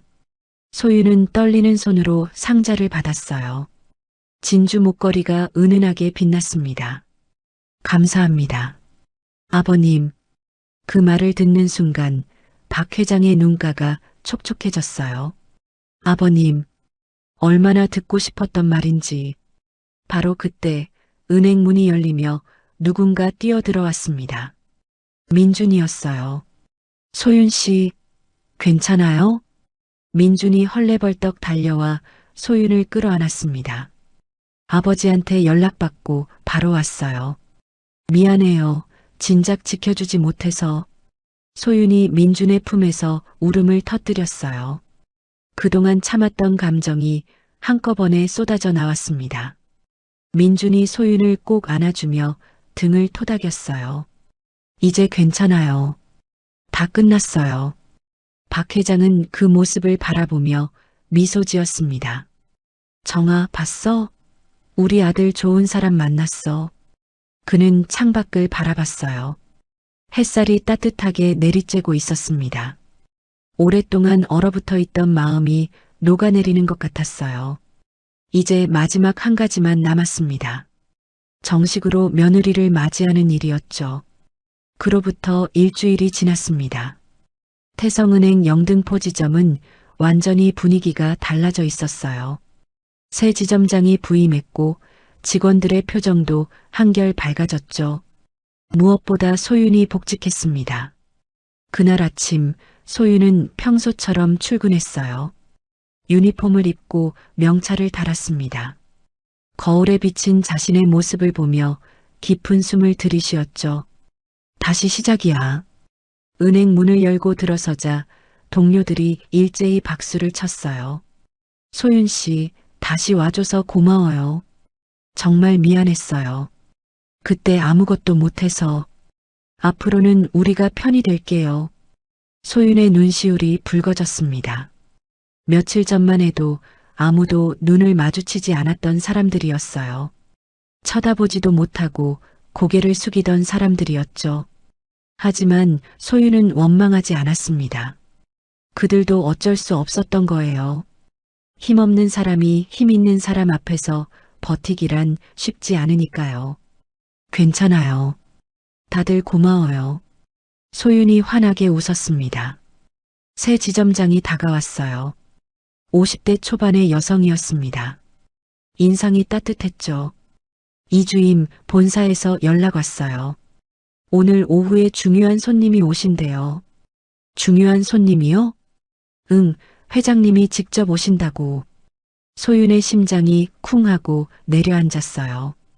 회장님, 박만석 회장, 이제는 아버님이라고 불러야 할 사람. 아직도 실감이 나지 않았습니다. 며칠 전 냄새나는 노숙자로 알았던 분이 대한민국 손꼽히는 재벌 총수였다니요. 오후 2시 은행 앞에 검은색 세단 여러 대가 멈춰 섰습니다. 직원들이 웅성거리기 시작했어요. 회장님 오셨다. 긴장되네. 은행 문이 열리고 박만석 회장이 들어왔습니다. 한치의 오차도 없는 맞춤 정장, 광택이 나는 구두, 그리고 상대를 압도하는 눈빛. 지난번 노숙자 행색과는 천지 차이였죠. 그 뒤로 민준이 따라왔어요. 역시 정장 차림이었습니다. 두 사람은 마치 영화 속 장면처럼 멋있었어요. 직원들이 일제히 허리를 숙였습니다. 안녕하십니까, 회장님. 박 회장이 손을 들어 인사를 받았어요. 그리고 객장을 천천히 둘러봤습니다. 그의 시선이 소윤의 창구에서 멈췄죠. 소윤이 자리에서 일어나 인사했어요. 안녕하세요, 회장님. 박 회장의 입가에 미소가 떠올랐습니다. 회장님이 아니라 뭐라고 해야 한다고 했지? 소윤의 얼굴이 빨갛게 달아올랐어요. 직원들이 보는 앞에서 아버님이라고 부르기가 쑥스러웠거든요. 그게 박 회장이 웃으며 손을 내저었어요. 농담이야. 여기선 회장님이라고 불러도 돼. 민준이 소윤에게 다가왔습니다. 소윤 씨, 오늘 중요한 일이 있어서 왔어요. 중요한 일이요? 박 회장이 비서에게 눈짓했어요. 비서가 앞으로 나서며 마이크를 켰습니다. 잠시 주목해 주십시오. 회장님께서 발표하실 말씀이 있습니다. 은행 안이 조용해졌어요. 모든 시선이 박 회장에게 쏠렸습니다. 박 회장이 천천히 입을 열었어요. 오늘 이 자리에서 두 가지를 발표하겠습니다. 직원들이 긴장한 표정으로 귀를 기울였어요. 첫째, 이소윤 주임을 태성그룹 복지재단 이사로 임명합니다. 은행 안이 술렁거렸어요. 소윤도 눈을 동그랗게 떴습니다. 네, 저를요? 박 회장이 고개를 끄덕였어요. 내 아내가 생전에 만든 복지재단이야. 어려운 이웃을 돕는 일을 하지.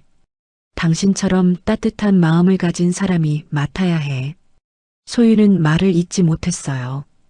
감사함과 놀라움이 뒤섞여 있었습니다. 감사합니다. 최선을 다하겠습니다. 박 회장이 미소 지었어요. 둘째, 그가 민준을 바라봤습니다. 내 아들 박민준과 이소윤 주임의 약혼을 공식적으로 발표합니다. 은행 안이 떠들썩해졌어요. 박수 소리와 환호성이 터져 나왔습니다.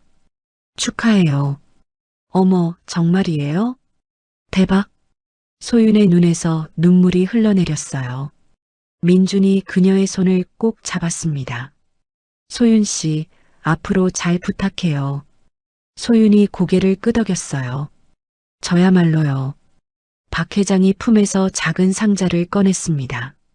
열어보니 반짝이는 다이아몬드 반지가 들어있었어요. 이건 약혼 반지야. 내가 아내한테 줬던 거지. 소윤이 두 손으로 입을 막았어요. 이렇게 귀한 걸 귀하니까 주는 거야. 내 며느리니까. 민준이 반지를 받아 소윤의 손가락에 끼워줬어요. 반지가 은은하게 빛났습니다.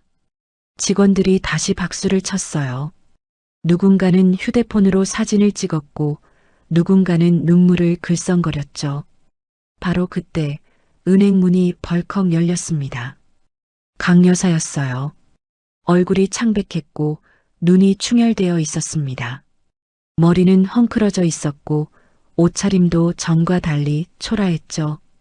회장님, 제발 한 번만 더 봐주세요. 강 여사가 달려와 박 회장 앞에 무릎을 꿇었어요.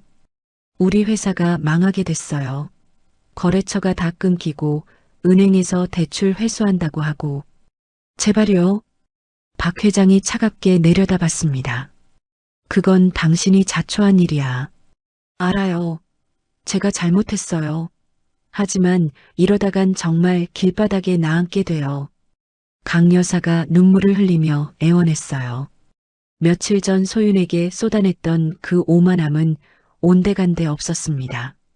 소윤은 그 모습을 바라봤어요. 솔직히 시원하기도 했습니다. 자신을 그토록 괴롭히고 모욕했던 사람이 무릎 꿇고 비는 모습이니까요.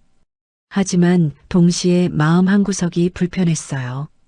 저 사람도 누군가의 엄마고 누군가의 아내였으니까요. 소윤이 박 회장에게 조용히 다가왔습니다. 아버님, 박 회장이 돌아봤어요. 왜? 저분, 한 번만 더 기회를 주시면 안 될까요? 박 회장의 눈썹이 꿈틀했습니다. 내가 왜 저 사람을 감싸는 거야? 널 그렇게 괴롭혔는데. 소윤이 잠시 침묵했어요. 그리고 조용히 대답했습니다. 할머니가 그러셨어요. 사람은 누구나 실수할 수 있다고. 중요한 건 그 실수에서 뭘 배우느냐라고요. 그녀의 눈가가 붉어졌습니다.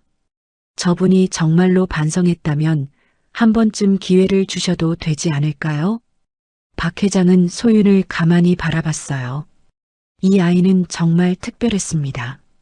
원수 같은 사람까지 감싸려고 하다니. 아내 정아도 그런 사람이었어요. 미움보다 용서를, 복수보다 화해를 선택하는 사람.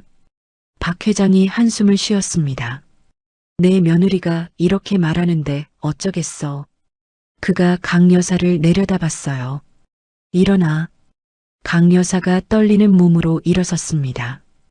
거래 재개 여부는 당신 남편이 직접 나한테 와서 사과하면 생각해 보겠어. 그리고 2번 다시 내 며느리 앞에 얼씬거리지 마. 강 여사가 연신 고개를 숙였어요. 감사합니다. 감사합니다. 정말 감사합니다. 그녀가 허겁지겁 은행을 빠져나갔습니다. 박 회장이 소윤을 바라봤어요. 넌 정말 내 할머니를 닮았구나. 소윤이 미소 지었습니다. 할머니가 최고니까요. 박 회장이 소윤의 어깨를 가볍게 토닥였어요. 앞으로 우리 가족으로서 잘 지내보자. 내 아들 잘 부탁해. 네, 아버님. 민준이 소윤의 손을 잡았습니다. 소윤 씨, 고마워요. 아버지 마음을 녹여줘서. 소윤이 민준을 바라보며 웃었어요. 저야말로요. 좋은 분을 아버지로 모시게 돼서 영광이에요. 박 회장이 둘을 바라보며 미소 지었습니다. 정아, 봤어? 우리 아들 정말 좋은 사람 만났어. 당신이 하늘에서 보내준 거지? 그의 눈가가 촉촉해졌어요. 은행 안에 따뜻한 공기가 흘렀습니다. 직원들의 박수 소리가 다시 울려 퍼졌죠. 긴 시험이 끝나고 새로운 시작이 열리는 순간이었습니다. 그리고 한 달 뒤 태성그룹 회장 저택에서는 작지만 따뜻한 약혼식이 열리게 됩니다. 한 달이 흘렀습니다. 서울 한남동 태성그룹 회장 저택. 높은 담벼락 너머로 봄꽃들이 흐드러지게 피어 있었어요. 정원에는 하얀 천막이 설치되어 있었고 곳곳에 장미와 백합이 장식되어 있었습니다.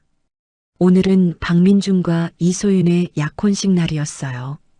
화려한 호텔 연회장 대신 박 회장이 직접 저택 정원을 내어줬습니다.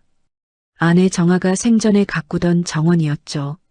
장미덩굴 아래 작은 단이 마련되었고 의자는 고작 30개 정도였어요. 소윤의 뜻이었습니다. 정말 소중한 사람들만 모시고 싶어요.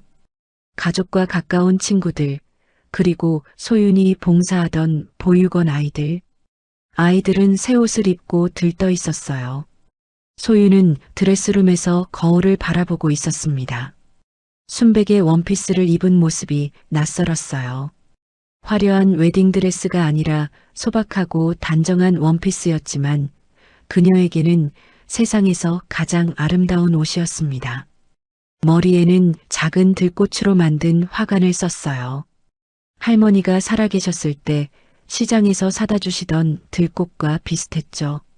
할머니, 보고 계시죠? 소윤이 작게 속삭였습니다.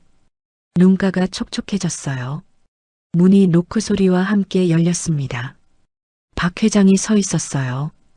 회색 정장을 입고 있었지만 평소와 달리 표정이 부드러웠습니다. 들어가도 되겠니? 네, 아버님. 박 회장이 천천히 들어왔어요. 소윤의 모습을 보더니 잠시 말을 잃었습니다. 정아 닮았구나. 그의 목소리가 떨렸어요. 내 아내도 결혼할 때 이렇게 예뻤어.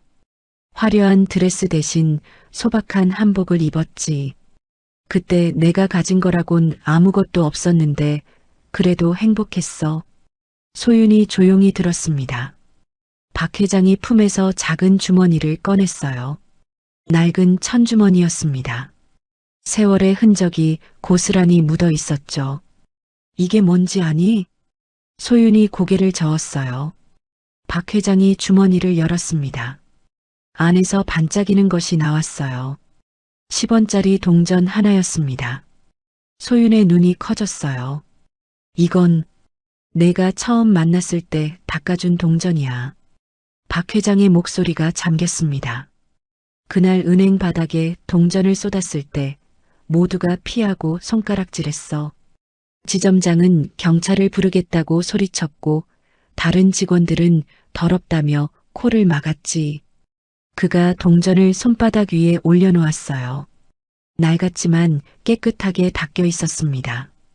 근데 너는 달랐어. 맨손으로 동전을 주었지. 치마가 더러워지는 것도 손이 지저분해지는 것도 아랑곳하지 않았어. 소윤의 눈에 눈물이 고였습니다. 그때 내가 말했잖아. 피땀 흘려 모으신 귀한 돈인데 어떻게 더러워요 라고. 박 회장이 소윤의 손을 잡았어요. 그리고 동전을 그녀의 손바닥 위에 올려놓았습니다.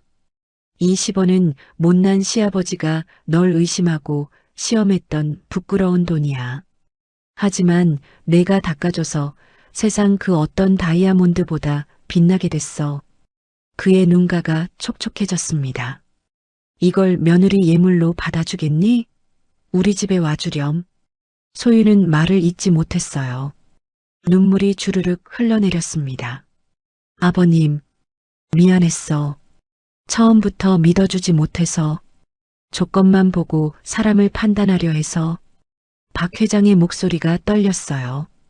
내 아내가 늘 말했거든. 사람의 크기는 가진 게 아니라 품은 거라고. 근데 나는 그 말을 잊고 살았어. 소윤이 고개를 저었습니다. 아니에요. 아버님이 그렇게 하신 건 아드님을 지키고 싶으셨던 거잖아요. 저도 부모님이 계셨다면 똑같이 하셨을 거예요. 박 회장이 소윤을 바라봤어요. 이 아이는 정말 특별했습니다. 자신의 잘못까지 감싸주려고 하다니. 정아야, 당신이 보내준 거지? 박 회장이 속으로 중얼거렸어요. 자, 이제 나가자. 다들 기다리고 있어. 박 회장이 팔을 내밀었습니다. 소윤이 그 팔을 잡았어요. 정원으로 나가는 문이 열렸습니다.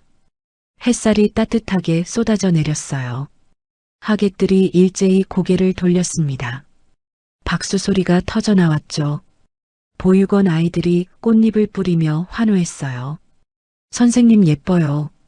와, 공주님 같아. 소윤이 환하게 웃었습니다. 단 앞에 민준이 서 있었어요. 그는 소윤을 보자마자 눈물을 글썽거렸습니다. 울지 마세요, 민준 씨. 소윤이 장난스럽게 말했어요. 당신이 울면 나도 울잖아요. 미안해요. 너무 예뻐서. 민준이 웃으며 눈물을 닦았습니다. 박 회장이 소윤의 손을 민준에게 건넸어요. 이제 내가 지켜라. 평생 행복하게 해줘. 네, 아버지. 약속드립니다. 민준이 소윤의 손을 꼭 잡았습니다. 짧지만 따뜻한 예식이 진행되었어요. 화려한 주례사도 긴 축사도 없었습니다. 다만 두 사람이 서로에게 약속하는 시간이었죠. 평생 당신 곁에서 함께 웃고 함께 울겠습니다. 민준이 먼저 말했어요. 평생 당신을 믿고 당신과 함께 따뜻한 가정을 만들겠습니다. 소윤이 대답했습니다. 두 사람이 서로를 바라보며 미소 지었어요. 그리고 조용히 손을 맞잡았습니다. 박수 소리가 정원을 가득 채웠어요. 보육원 아이들이 다시 꽃잎을 뿌리며 뛰어다녔습니다. 박 회장은 맨 앞줄에 앉아 그 모습을 바라봤어요. 옆자리에는 아내 정아의 사진이 작은 액자에 담겨 놓여 있었습니다. 정아, 봤어? 우리 아들 결혼해. 그가 사진을 향해 속삭였어요. 당신이 좋아할 만한 며느리야. 따뜻하고 정직하고 사람을 볼 줄 아는 아이야. 당신을 꼭 닮았어. 그의 눈가가 촉촉해졌습니다.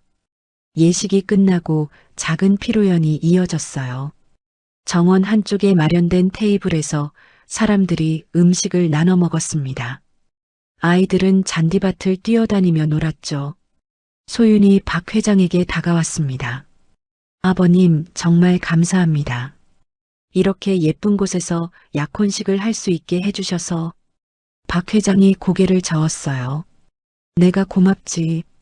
우리 가족이 되어줘서. 그가 잠시 망설이다가 말을 이었습니다. 그리고 부탁이 하나 있어. 네, 말씀하세요.